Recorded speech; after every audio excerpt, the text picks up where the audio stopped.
नमस्कार दोस्तों। आज आपको सुनाने जा रही हूँ मुंशी प्रेमचंद जी की कहानी रानी सारंधा। अंधेरी रात के सन्नाटे में धसान नदी चट्टानों से टकराती हुई ऐसी सुहानी मालूम होती थी जैसे घूमर घूमर करती हुई चक्कियाँ। नदी के दाहिने तट पर एक टीला है। उस पर एक पुराना दुर्ग बना हुआ है जिसको जंगली वृक्षों ने घेर रखा है। टीले के पूर्व की ओर छोटा सा गांव है। यह गढ़ी और गांव दोनों एक बुंदेला सरकार के कीर्ति चिन्ह हैं। शताब्दियां व्यतीत हो गई। बुंदेलखंड में कितने ही राज्यों का उदय और अस्त हुआ। मुसलमान आए और बुंदेला राजा उठे और गिरे। कोई गांव, कोई इलाका ऐसा न था जो इन दुर्व्यवस्थाओं से पीड़ित ना हो, मगर इस दुर्ग पर किसी शत्रु की विजय पताका न लहराई और इस गांव में किसी विद्रोह का भी पदार्पण न हुआ। यह उसका सौभाग्य था। अनिरुद्ध सिंह वीर राजपूत थे। वह जमाना ही ऐसा था जब मनुष्य मात्र को अपने बाहुबल और पराक्रम ही का भरोसा था। एक और मुसलमान सेनाएं पैर जमाए खड़ी रहती थी, दूसरी ओर बलवान राजा अपने निर्बल भाइयों का गला घोटने पर तत्पर रहते थे। अनिरुद्ध सिंह के पास सवारों और प्यादों का एक छोटा सा मगर सजीव दल था। इससे वह अपने कुल और मर्यादा की रक्षा किया करता था। उसे कभी चैन से बैठना नसीब न होता था। 3 वर्ष पहले उसका विवाह शीतला देवी से हुआ था, मगर अनिरुद्ध विहार के दिन और विलास की रातें पहाड़ों में काटता था और शीतला उसकी जान की खैर मनाने में। वह कितनी बार पति से अनुरोध कर चुकी थी, कितनी बार उसके पैरों पर गिरकर रोई थी कि तुम मेरी आँखों से दूर ना हो, मुझे हरिद्वार ले चलो, मुझे तुम्हारे साथ वनवास अच्छा है। यह वियोग अब नहीं सहा जाता। उसने प्यार से कहा, जिद से कहा, विनय की, मगर अनिरुद्ध बुंदेला था। शीतला अपने किसी हथियार से उसे परास्त न कर सकी। अंधेरी रात थी, सारी दुनिया सोती थी, तारे आकाश में जागते थे। शीतला देवी पलंग पर पड़ी करवटें बदल रही थी और उसकी ननद सारंधा फर्श पर बैठी मधुर स्वर से गाती थी, बिनु रघुवीत कटत नहीं रैन। शीतला ने कहा, जी न जलाओ, क्या तुम्हें भी नींद नहीं आती? सारंधा, तुम्हें लोरी सुना रही हूँ। शीतला, मेरी आँखों में तो नींद लोप हो गई। सारंधा, किसी को ढूंढने गई होगी। इतने में दौर खुला और एक गठे हुए बदन के रूपवान पुरुष ने भीतर प्रवेश किया। वह अनिरुद्ध था। उसके कपड़े भीगे हुए थे और बदन पर कोई हथियार न था। शीतला चारपाई से उतरकर जमीन पर बैठ गई। सारंधा ने पूछा, भैया, ये कपड़े भीगे क्यों हैं? अनिरुद्ध, नदी तैर कर आया हूँ। सारंधा, हथियार क्या हुए? अनिरुद्ध, छीन गए। सारंधा, और साथ के आदमी? अनिरुद्ध, सबने वीर गति पाई। शीतला देवी ने दबी जबान से कहा, ईश्वर ने ही कुशल किया। मगर सारंधा की थ्योरियों पर बल पड़ गए और मुखमंडल गर्व से सतेज हो गया। बोली, भैया, तुमने कुल की मर्यादा खो दी, ऐसा कभी ना हुआ था। सारंधा भाई पर जान देती थी। उसके मुंह से यह धिक्कार सुनकर अनिरुद्ध लज्जा और खेद से विकल हो गया। वह विरागनी जिसे क्षण भर के लिए अनुराग ने दबा लिया था, फिर ज्वलंत हो गई। वह उल्टे पांव लौटा और यह कहकर बाहर चला गया, सारंधा, तुमने मुझे सदैव के लिए सचेत कर दिया। यह बात मुझे कभी न भूलेगी। अंधेरी रात थी। आकाश मंडल में तारों का प्रकाश बहुत धुंधला था। अनिरुद्ध किले से बाहर निकला, पल भर में नदी के उस पार जा पहुंचा और फिर अंधकार में लुप्त हो गया। शीतला उसके पीछे पीछे किले की दीवारों तक आई, मगर जब अनिरुद्ध छलांग मारकर बाहर कूद पड़ा तो वह विरहिणी चट्टान पर बैठकर रोने लगी। इतने में सारंधा भी वहीं आ पहुंची। शीतला ने नागिन की तरह बल खाकर कहा, मर्यादा इतनी प्यारी है? सारंधा, हाँ। शीतला, अपना पति होता तो हृदय में छिपा लेती। सारंधा, ना, छाती में छुरा चुभा देती। शीतला ने ऐंठ कर कहा, चोली में छिपाती फिरोगी, मेरी बात गिरह में बांध लो। सारंधा, जिस दिन ऐसा होगा मैं भी अपना वचन पूरा कर दिखाऊंगी। इस घटना के 3 महीने पीछे अनिरुद्ध मेहरोनी को जीत करके लौटा और साल भर पीछे सारंधा का विवाह ओरछा के राजा चंपत राय से हो गया। मगर उस दिन की बातें दोनों महिलाओं के हृदय स्थल में कांटे की तरह खटकती रही। राजा चंपत राय बड़े प्रतिभाशाली पुरुष थे। सारी बुंदेला जाति उनके नाम पर जान देती थी और उनके प्रभुत्व को मानती थी। गद्दी पर बैठते ही उन्होंने मुगल बादशाहों को कर देना बंद कर दिया और वे अपने बाहुबल्य से राज्य विस्तार करने लगे। मुसलमानों की सेनाएं बार बार उन पर हमले करती थी, प्रहार कर लौट जाती थी। यही समय था कि जब अनिरुद्ध ने सारंथा का चंपत राय से विवाह कर दिया। सारंथा ने मुँह मांगी मुराद पाई। उसकी अभिलाषा कि मेरा पति बुंदेला जाति का कुल तिलक हो पूरी हुई। यद्यपि राजा के रनिवास में 5 रानियां थीं, मगर उन्हें शीघ्र ही मालूम हो गया था कि वह देवी जो हृदय में मेरी पूजा करती है सारंधा ही है। परंतु कुछ ऐसी घटनाएं हुई कि चंपत राय को मुगल बादशाह का आश्रित होना पड़ा। वे अपना राज्य अपने भाई पहाड़ सिंह को सौंपकर दिल्ली चले गए। यह शाहजहाँ के शासनकाल का अंतिम भाग था। शाहजादा द्वारा सिखों राज के कार्यों को संभालते थे। युवराज की आंखों में सील था और चित्त में उदारता। उन्होंने चंपत राय की वीरता की कथाएं सुनी थी, इसीलिए उनका बहुत आदर सम्मान किया और कालपी की बहुमूल्य जागीर उनको भेंट की, जिसकी आमदनी 9 लाख थी। यह पहला अवसर था कि चंपत राय को आए दिन के लड़ाई झगड़े से निवृत्ति मिली और उसके साथ ही भोग विलास का प्राबल्य हुआ। रात दिन आमोद प्रमोद की चर्चा रहने लगी। राजा विलास में डूबे, रानियां जड़ाऊ गहनों पर रिझी, मगर सारंधा इन दिनों बहुत उदास और संकुचित रहती। वह इन रहस्यों से दूर दूर रहती। ये नृत्य और गान की सभाएं उसे सूनी प्रतीत होती। एक दिन चंपत राय ने सारंधा से कहा, सारन, तुम उदास क्यों रहती हो? मैं तुम्हें कभी हंसते नहीं देखता। क्या मुझसे नाराज हो? सारंधा की आंखों में जल भर आया। बोली, स्वामी जी, आप क्यों ऐसा विचार करते हो? जहाँ आप प्रसन्न हैं वहाँ मैं भी खुश हूँ।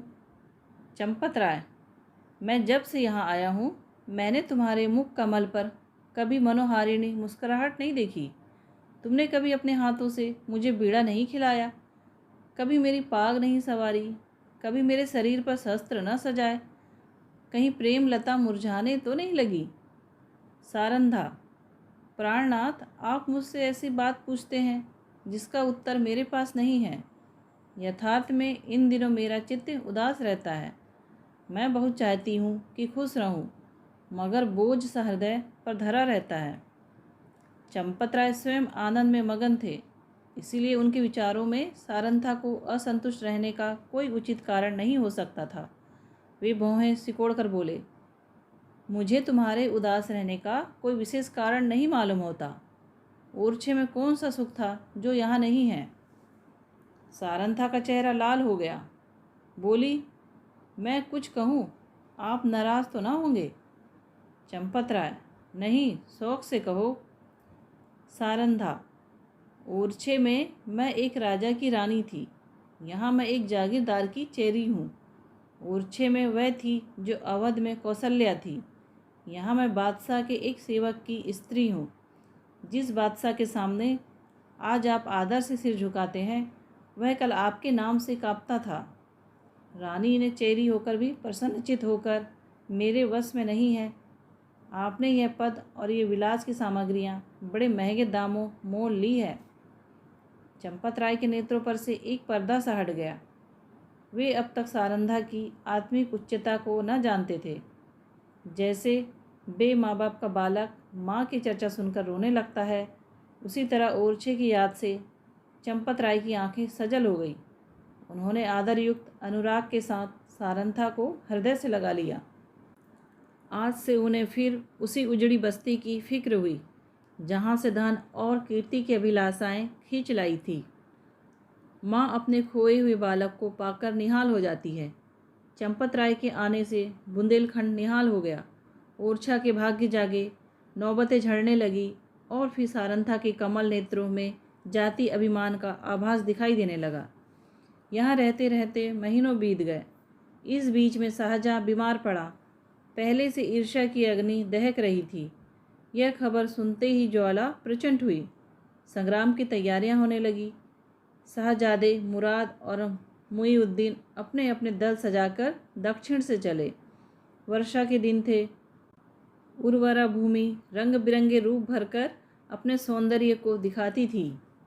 मुराद और मुईउद्दीन उमंगों से भरे हुए कदम बढ़ाते चले आ रहे थे। यहाँ तक कि धौलपुर के निकट चंबल के तट पर आ पहुँचे। परंतु यहाँ उन्होंने बादशाही सेना को अपने सुबह गमन के निमित्त तैयार पाया।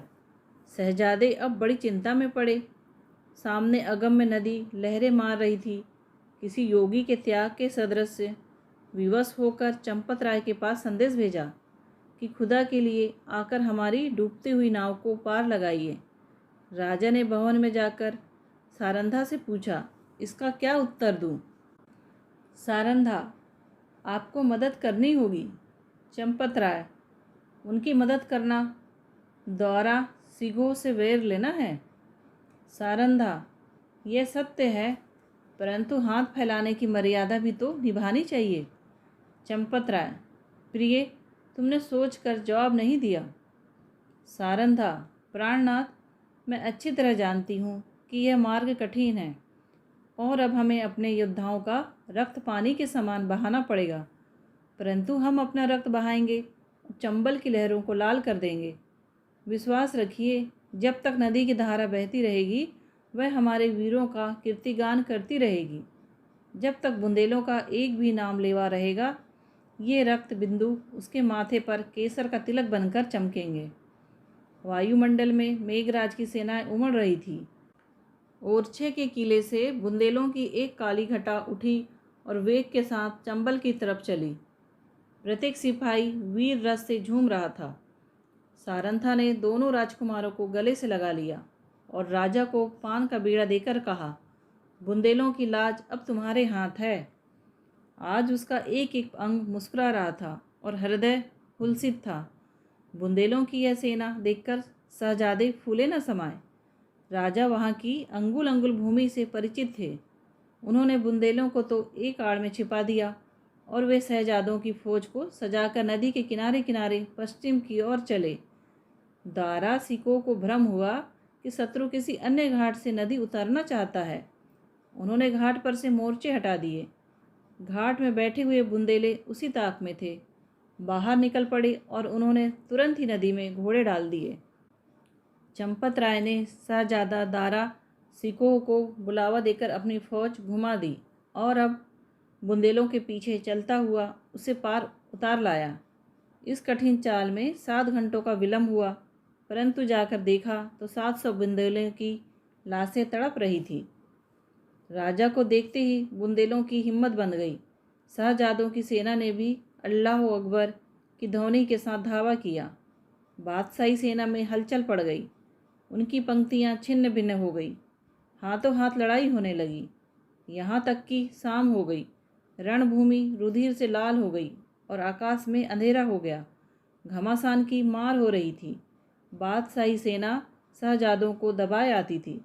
अकस्मात पश्चिम से फिर बुंदेलों की एक लहर उठी और इस वेग से बादशाही सेना की पुश्त पर टकराई कि उसके कदम उखड़ गए। जीता हुआ मैदान हाथ से निकल गया। लोगों का कुतूहल था कि यह देवी सहायता कहाँ से आई। सरल स्वभाव के लोगों की धारणा थी कि यह फतह के फरिश्ते हैं, शहजादों की मदद के लिए आए हैं। परंतु जब राजा चंपत राय निकट गए तो सारंधा ने घोड़े से उतरकर उनके पैरों पर सिर झुका दिया।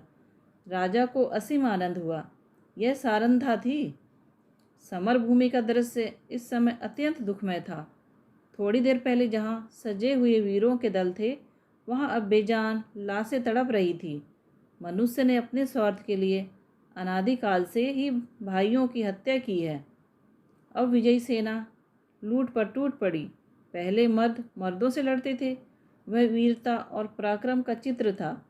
यह नीचता और दुर्बलता की ग्लानिप्रद तस्वीर थी। उस समय मनुष्य पशु बना हुआ था, अब वह पशु से भी बढ़ गया था। इस नोच खसोट में लोगों की बादशाही, सेना के सेनापति वाली बहादुर खां की लाश दिखाई दी। उनके निकट उसका घोड़ा खड़ा हुआ अपनी दुम से मक्खियाँ उड़ा रहा था। राजा को घोड़ों का शौक था। देखते ही वह उस पर मोहित हो गया। इस इराकी जाति का अति सुंदर घोड़ा था। एक एक अंग सांचे में ढला हुआ, सिंह की सी छाती, चीते की सी कमर। उसका यह प्रेम और स्वामी भक्ति देखकर लोगों को बड़ा कुतूहल हुआ। राजा ने हुक्म दिया, खबरदार, इस प्रेमी पर कोई हथियार न चलाए, इसे जिंदा पकड़ लो। यह मेरे अस्तबल की शोभा बढ़ाएगा। जो इसे मेरे पास ले आएगा उसे धन से निहाल कर दूंगा। योद्धागण चारों ओर से लपके, परंतु किसी को साहस न होता था कि उसके निकट जा सके। कोई पुचकार रहा था, कोई फंदे में फंसाने की फिक्र में था, पर उपाय सफल न होता था। वहाँ सिपाहियों का मेला सा लगा हुआ था। तब सारंधा अपने खेमे से निकली और निर्भय होकर घोड़े के पास चली गई। उसकी आंखों में प्रेम का प्रकाश था, छल का नहीं। घोड़े ने सिर झुका दिया। रानी ने उसकी गर्दन पर हाथ रखा और वह उसकी पीठ सहलाने लगी। घोड़े ने उसके आंचल में मुंह छुपा लिया। रानी उसकी रास पकड़कर खेमे की ओर चली। घोड़ा इस तरह चुपचाप उसके पीछे चला मानो सदैव से उसका सेवक है। पर बहुत अच्छा होता कि घोड़े ने सारंधा से भी निष्ठुरता की होती। यह सुंदर घोड़ा आगे चलकर इस राज परिवार के निमित्त स्वर्ण जड़ित मूर्ख साबित हुआ। संसार एक रण क्षेत्र है। इस मैदान में उसी सेनापति को विजय प्राप्त होता है जो अवसर को पहचानता है। वह अवसर पर जितने उत्साह से आगे बढ़ता है, उतने ही उत्साह से आपत्ति के समय पीछे हट जाता है। वह वीर पुरुष राष्ट्र का निर्माता होता है और इतिहास उसके नाम पर यश के फूलों की वर्षा करता है। पर इस मैदान में कभी कभी ऐसे सिपाही भी जाते हैं जो अवसर पर कदम बढ़ाना जानते हैं, लेकिन संकट में पीछे हटाना नहीं जानते। ये रणवीर पुरुष विजय को नीति की भेंट कर देते हैं। वे अपनी सेना का नाम मिटा देंगे, किंतु जहाँ एक बार पहुँच गए हैं वहाँ से कदम पीछे न हटाएंगे। उनमें कोई विरला ही संसार क्षेत्र में विजय प्राप्त करता है, किंतु प्राय उसकी हार विजय से अधिक गौरवात्मक होती है। अगर अनुभवशील सेनापति राष्ट्रों की नींव डालता है तो आन पर जान देने वाला, मुंह न मोड़ने वाला सिपाही राष्ट्र के भावों को उच्च करता है और उसके हृदय पर नैतिक गौरव को अंकित कर देता है। उसे इस कार्य क्षेत्र में चाहे सफलता ना मिले, किंतु जब किसी वाक्य या सभा में उसका नाम जबान पर आ जाता है, श्रोतागण एक स्वर से उसके कीर्ति गौरव को प्रतिध्वनित कर देते हैं। सारंधा आन पर जान देने वालों में थी। शाहजादा मुईउद्दीन चंबल के किनारे से आगरे की ओर चला तो सौभाग्य उसके सिर पर मूर्छल हिलाता था। जब वह आगरे पहुंचा तो विजय देवी ने उसके लिए सिंहासन सजा दिया। औरंगजेब गुणज्ञ था। उसने बादशाही सरदारों के अपराध क्षमा कर दिए, उनके राज्य पद लौटा दिए और राजा चंपत राय को उसके बहुमूल्य कृत्यों के उपलक्ष्य में 12,000 मनसब प्रदान किया। ओरछा से बनारस और बनारस से यमुना तक उसकी जागीर नियत की गई। बुंदेला राजा फिर राजसेवक बना। वह फिर सुख विलास में डूबा और रानी सारंधा फिर पराधीनता के शोक से घुलने लगी। वली बहादुर खां बड़ा चाक चतुर मनुष्य था। उसकी मृदुता ने शीघ्र ही उसे बादशाह आलमगीर का विश्वास पात्र बना दिया। उस पर राजसभा में सम्मान की दृष्टि पड़ने लगी। खां साहब के मन में अपने घोड़े के हाथ से निकल जाने का बड़ा शौक था। एक दिन कुंवर छत्रसाल उसी घोड़े पर सवार होकर शहर को गया था। वह खां साहब के महल की तरफ जा निकला। वली बहादुर ऐसे ही अवसर की ताक में था। उसने तुरंत अपने सेवकों को इशारा किया। राजकुमार अकेला क्या करता। पाँव पाँव घर आया और उसने सारंधा से सब समाचार बयान किया। रानी का चेहरा तमतमा गया। बोली, मुझे इसका शौक नहीं कि घोड़ा हाथ से गया, शौक इसका है कि तू उसे खोकर जिंदा क्यों लौटा। क्या तेरे शरीर में बुंदेलों का रक्त नहीं है? घोड़ा न मिलता न सही, किंतु तुझे दिखा देना चाहिए था कि एक बुंदेला बालक से उसका घोड़ा छीन लेना हंसी नहीं है।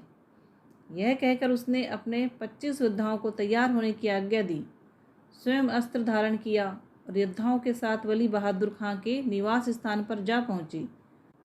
खान साहब उसी घोड़े पर सवार होकर दरबार चले गए थे। सारंधा दरबार की तरफ चली और एक क्षण में किसी वेगवती नदी के सदृश बादशाही दरबार के सामने जा पहुंची। यह कैफियत देखते ही दरबार में हलचल मच गई। अधिकारी वर्ग इधर उधर से आकर जमा हो गए। आलमगीर भी सहन में निकल आए। लोग अपनी अपनी तलवारें संभालने लगे और चारों तरफ शोर मच गया। कितने ही नेत्री ने इसी दरबार में अमर सिंह की तलवार की चमक देखी थी। उन्हें वही घटना फिर याद आ गई। सारंथा ने उच्च स्वर से कहा, खान साहब, बड़ी लज्जा की बात है। आपने वही वीरता जो चंबल के तट पर दिखानी चाहिए थी, आज एक अबोध बालक के सम्मुख दिखाई है। क्या यह उचित था कि आप उससे घोड़ा छीन लेते? वली बहादुर खान की आंखों से अग्नि ज्वाला निकल रही थी। वे कड़ी आवाज़ से बोले, किसी गैर की क्या मजाल है कि मेरी चीज़ अपने काम में लाए। रानी, वह आपकी चीज़ नहीं है, मेरी है। मैंने उसे रणभूमि में पाया है और उस पर मेरा अधिकार है। क्या रणनीति की इतनी मोटी बात भी आप नहीं जानते? खान साहब, वह घोड़ा मैं नहीं दे सकता। उसके बदले में सारा अस्तबल आपकी नज़र है। रानी, मैं अपना घोड़ा लूँगी।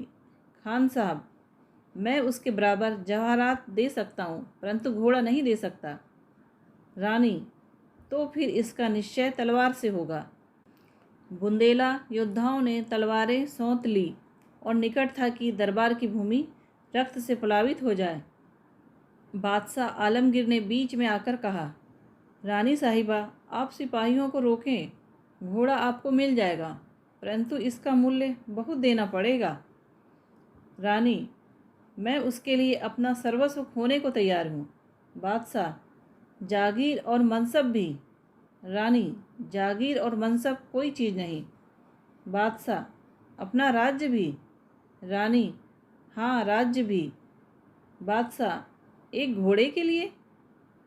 रानी, नहीं, उस पदार्थ के लिए जो संसार में सबसे अधिक मूल्यवान है।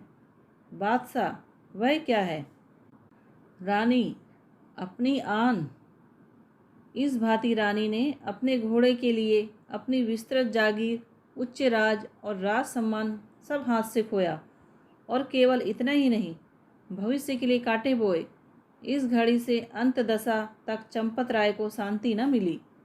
राजा चंपत राय ने फिर ओरछे के किले में पदार्पण किया।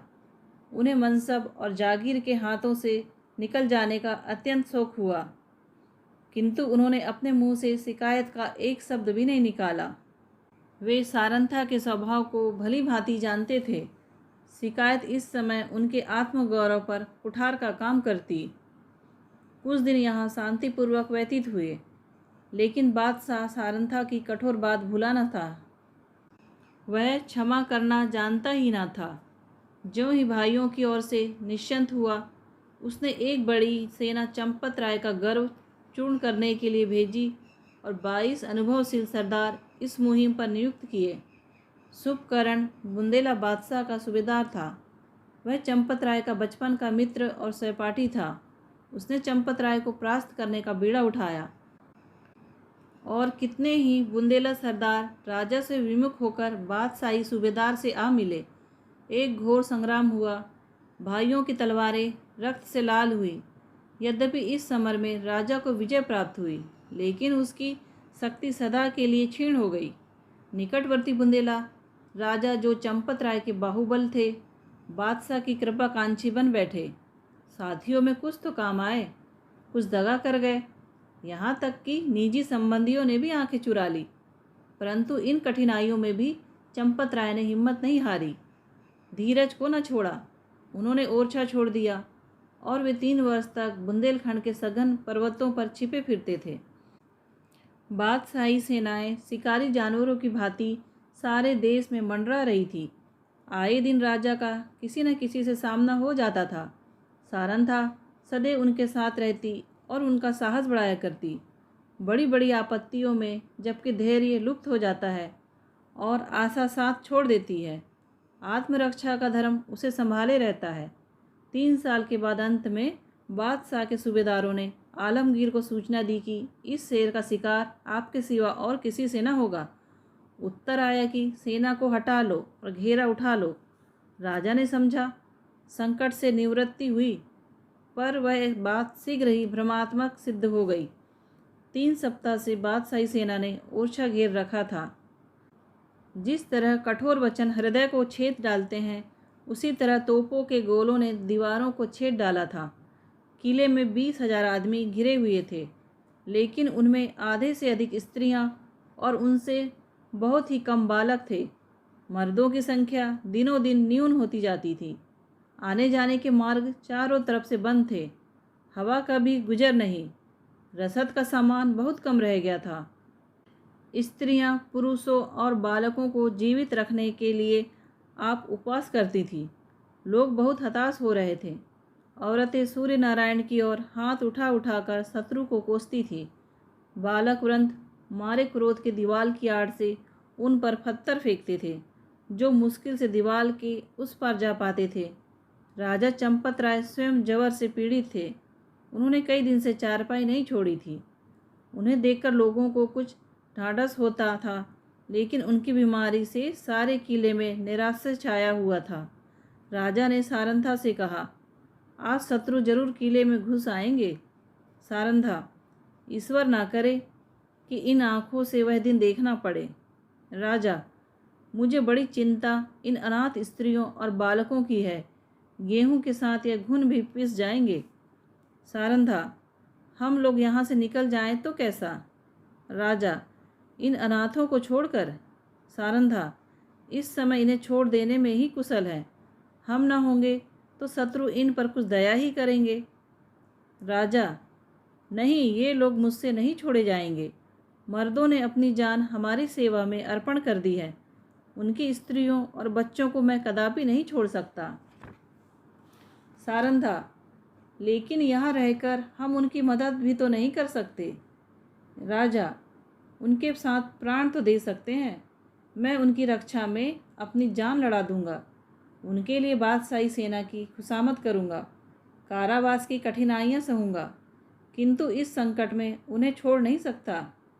सारंधा ने लज्जित होकर सिर झुका लिया और सोचने लगी, निसंदेह प्रिय साथियों को आग की आंच में छोड़कर अपनी जान बचाना घोर नीचता है।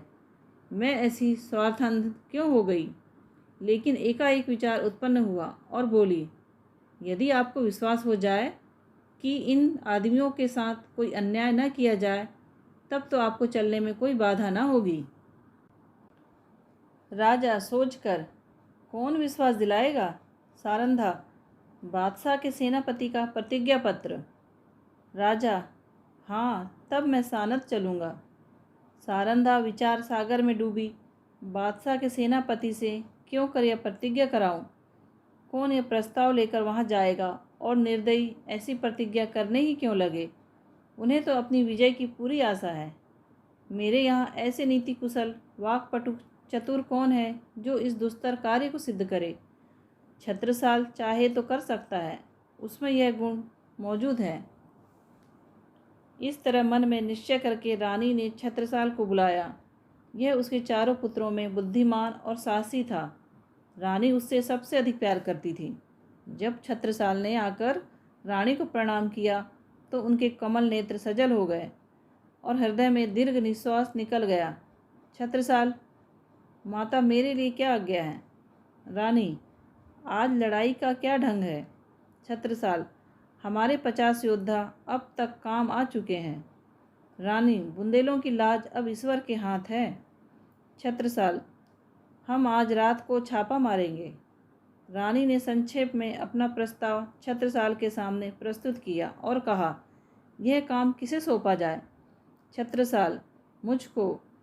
तुम इसे पूरा कर दिखाओगे? हाँ, मुझे पूर्ण विश्वास है। अच्छा जाओ, परमात्मा तुम्हारा मनोरथ पूरा करे। छत्रसाल जब चला तो रानी ने उसे हृदय से लगा लिया और तब आकाश की ओर दोनों हाथ उठाकर कहा, दयानिधि, मैंने अपना तरुण और होनहार पुत्र बुंदेलों की आन के आगे भेंट कर दिया। अब इस आन को निभाना तुम्हारा काम है। मैंने बड़ी मूल्यवान वस्तु अर्पित की है, इसे स्वीकार करो। दूसरे दिन प्रातःकाल सारंधा स्नान करके थाल में पूजा की सामग्री लिए मंदिर को चली। उसका चेहरा पीला पड़ गया था और आंखों तले अंधेरा छाया जाता था। वह मंदिर के द्वार पर पहुंची थी कि उसके थाल में बाहर से आकर एक तीर गिरा। तीर की नोक पर एक कागज का पुर्जा लिपटा हुआ था। सारंधा ने थाल मंदिर के चबूतरे पर रख दिया और पुर्जे को खोल कर देखा तो आनंद से चेहरा खिल गया, लेकिन ये आनंद क्षण भर का था। हाय, इस पुर्जे के लिए मैंने अपना प्रिय पुत्र हाथ से खो दिया। कागज के टुकड़े को इतने महंगे दामों किसने लिया होगा। मंदिर से लौटकर सारंधा राजा चंपत राय के पास गई और बोली, प्राणनाथ, आपने जो वचन दिया था उसे पूरा कीजिए। राजा चौंक कर पूछा, तुमने अपना वादा पूरा कर दिया? रानी ने वह प्रतिज्ञा पत्र राजा को दे दिया। चंपत राय उसे गौर से देखकर बोले, अब मैं चलूँगा और ईश्वर ने चाहा तो एक बार फिर शत्रुओं की खबर लूँगा। लेकिन सारन, सच बताओ, इस पत्र के लिए क्या देना पड़ा है? रानी ने कुंठित स्वर से कहा, बहुत कुछ। राजा, सुनो। रानी, एक जवान पुत्र। राजा को बाण सा लग गया। पूछा, कौन? अंगत राय? रानी, नहीं। राजा, रतन शाह? रानी, नहीं। राजा, छत्रसाल? रानी, हाँ। जैसे कोई पक्षी गोली खाकर परों को फड़फड़ाता है और तब बेदम होकर गिर पड़ता है, उसी भांति चंपत राय पलंग से उछले और फिर अचेत होकर गिर पड़े। छत्रसाल उनका परम प्रिय पुत्र था। उनके भविष्य की सारी कामनाएं उसी पर अवलंबित थी। जब चेत हुआ तब बोले, सारन, तुमने बुरा किया। अंधेरी रात थी। रानी सारंधा घोड़े पर सवार चंपत राय को पालकी में बैठाए किले के गुप्त मार्ग से निकली जाती थी। आज से बहुत काल पहले एक दिन ऐसे ही अंधेरी दुखदायी रात्रि थी। तब सारंधा ने शीतला देवी को कुछ कठोर वचन कहे थे। शीतला देवी ने उस समय जो भविष्यवाणी की थी वह आज पूरी हुई। क्या सारंधा ने उसका जो उत्तर दिया था वह भी पूरा होकर रहेगा? मध्याह्न था। सूर्य नारायण सिर पर आकर अग्नि की वर्षा कर रहे थे। शरीर को सुलझाने वाली प्रचंड प्रखर वायु वन और पर्वत में आग लगाती फिरती थी। ऐसा विदित होता था मानो अग्निदेव की समस्त सेना गरजती हुई चली आ रही है। गगनमंडल इस भय से काँप रहा था। रानी सारंधा घोड़े पर सवार चंपत राय को लिए पश्चिम की तरफ चली जाती थी। ओरछा 10 कोस पीछे छूट चुका था और प्रतिक्षण यह अनुमान स्थिर होता जाता था कि अब हम भय के क्षेत्र से बाहर निकल आए। राजा पालकी में अचेत पड़े हुए थे और कहार पसीने से सराबोर थे। पालकी के पीछे 5 सवार घोड़ा बढ़ाए चले आते थे। प्यास के मारे सबका बुरा हाल था। तालू सूखा जाता था। किसी वृक्ष की छां और कुएं की तलाश में आंखें चारों ओर दौड़ रही थी। अचानक सारंधा ने पीछे की तरफ फिरकर देखा तो सवारों का एक दल आता हुआ दिखाई दिया। उसका माथा ठनका कि अब कुशल नहीं है, ये लोग अवश्य हमारे शत्रु हैं। फिर विचार हुआ, शायद मेरे राजकुमार अपने आदमियों को लिए हमारी सहायता को आ रहे हैं। नैराश्य में भी आशा साथ नहीं छोड़ती। कई मिनट तक वह इसी आशा और भय की अवस्था में रही, यहाँ तक कि वह दल निकट आ गया और सिपाहियों के वस्त्र साफ नजर आने लगे। रानी ने एक ठंडी सांस ली। उसका शरीर तृणवत कांपने लगा। यह बादशाही सेना के लोग थे। सारंधा ने कहारों से कहा, डोली रोक लो। बुंदेला सिपाहियों ने भी तलवारें खींच ली। राजा की अवस्था बहुत शोचनीय थी, किंतु जैसे दबी हुई आग हवा लगते ही प्रदीप्त हो जाती है, उसी प्रकार इस संकट का ज्ञान होते ही उनके जर्जर शरीर में वीरात्मता चमक उठी। वे पालकी का पर्दा उठाकर बाहर निकल आए। धनुष बाण हाथ में ले लिया, किंतु वह धनुष जो उनके हाथ में इंद्र का वज्र बन जाता था, उस समय जरा भी न झुका। सिर में चक्कर आया, पैर थर्राए और वे धरती पर गिर पड़े। भावी अमंगल की सूचना मिल गई। उस पंख रहित पक्षी के सदृश जो सांप को अपनी तरफ आते देखकर ऊपर कूचकता और फिर गिर पड़ता है, राजा चंपत राय फिर संभल उठे और फिर गिर पड़े। सारंधा ने उन्हें संभाल कर बैठाया और रो कर बोलने की चेष्टा की, परंतु मुंह से केवल इतना निकला, प्राणनाथ। इसके आगे मुंह से एक शब्द भी न निकल सका। आन पर मरने वाली सारंधा इस समय साधारण स्त्रियों की भांति शक्तिहीन हो गई, लेकिन एक अंश तक यह निर्बलता स्त्री जाति की शोभा है। चंपत राय बोले, सारंग देखो, हमारा एक वीर जमीन पर गिरा। शोक, जिस आपत्ति से यह जीवन डरता रहा, उसने इस अंतिम समय में आ घेरा। मेरी आंखों के सामने शत्रु तुम्हारे कोमल शरीर में हाथ लगाएंगे और मैं जगह से हिल भी न सकूंगा। हाय मृत्यु, तू कब आएगी? यह कहते कहते उन्हें एक विचार आया। तलवार की तरफ हाथ बढ़ाया, मगर हाथों में दम न था। तब सारंधा से बोले, प्रिय, तुमने कितने ही अवसरों में मेरी आन निभाई है। इतना सुनते ही सारंधा के मुरझाए हुए मुख पर लाली दौड़ गई। आंसू सूख गए। इस आशा ने कि पति के कुछ काम आ सकती हूँ, उसके हृदय में बल का संचार कर दिया। वह राजा की ओर विश्वासोत्पादकता भाव से देखकर बोली, ईश्वर ने चाहा तो मरते दम तक निभाऊंगी। रानी ने समझा, राजा मुझे प्राण देने का संकेत कर रहे हैं। चंपत राय, तुमने मेरी बात कभी नहीं टाली। सारंधा, मरते दम तक न टालूंगी। राजा, यह मेरी अंतिम याचना है, इसे अस्वीकार न करना। सारंधा ने तलवार को निकालकर अपने वक्ष स्थल पर रख लिया और कहा, यह आपकी आज्ञा नहीं है। मेरी हार्दिक अभिलाषा है कि मरूं तो यह मस्तक आपके पद कमलों पर हो। चंपत राय, तुमने मेरा मतलब नहीं समझा। क्या तुम मुझे इसीलिए शत्रु के हाथ में छोड़ जाओगी कि मैं बेड़िया पहने हुए दिल्ली की गलियों में निंदा का पात्र बनूं? रानी ने जिज्ञासा की दृष्टि से राजा को देखा।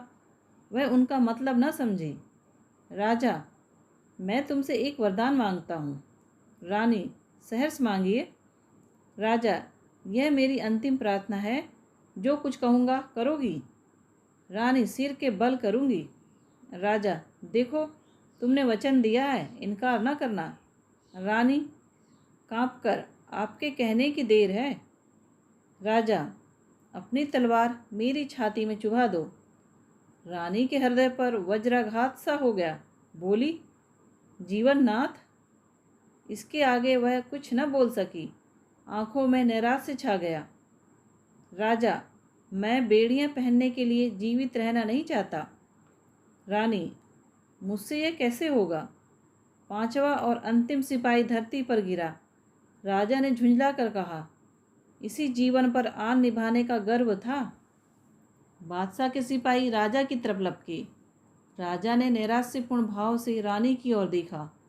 रानी क्षण भर अनिश्चित रूप से खड़ी रही, लेकिन संकट में हमारी निश्चयात्मकता शक्ति बलवान हो जाती है। इससे पहले कि सिपाही लोग राजा को पकड़ ले, सारंधा ने दामिनी की भांति लपक कर तलवार राजा के हृदय में चुभा दी। प्रेम की नाव प्रेम के सागर में डूब गई। राजा के हृदय से रुधिर की धारा निकल रही थी, पर चेहरे पर शांति छाई हुई थी। कैसा हृदय है! वह स्त्री जो अपने पति पर प्राण देती थी, आज उसकी प्राण घातिका है। जिस हृदय से आलिंगित होकर उसने यौवन सुख लुटा, उस हृदय उसकी अभिलाषाओं का केंद्र था। जो हृदय उसके अभिमान का पोषक था, उसी हृदय को सारंधा की तलवार छेद रही है। किसी स्त्री की तलवार से ऐसा काम हुआ है? आह, आत्माभिमान का कैसा विषामय अंत है! उदयपुर और मालवाड़ के इतिहास में भी आत्मगौरव की ऐसी घटनाएं नहीं मिलती। बादशाही सिपाही सारंधा का यह साहस और धैर्य देखकर दंग रह गए। सरदार ने आगे बढ़कर कहा, रानी साहिबा, खुदा गवाह है, हम सब आपके गुलाम हैं। आपका जो हुक्म हो उसे बसरो चश्म बजा लाएंगे। सारंधा ने कहा, अगर हमारे पुत्रों में से कोई जीवित हो तो ये दोनों लाशें उसे सौंप देना। यह कहकर उसने वही तलवार अपने हृदय में चुभा ली। जब वह अचेत होकर धरती पर गिरी तो उसका सिर राजा चंपत राय की छाती पर था। दोस्तों, कहानी पसंद आई हो तो लाइक, शेयर और सब्सक्राइब कीजिए। धन्यवाद।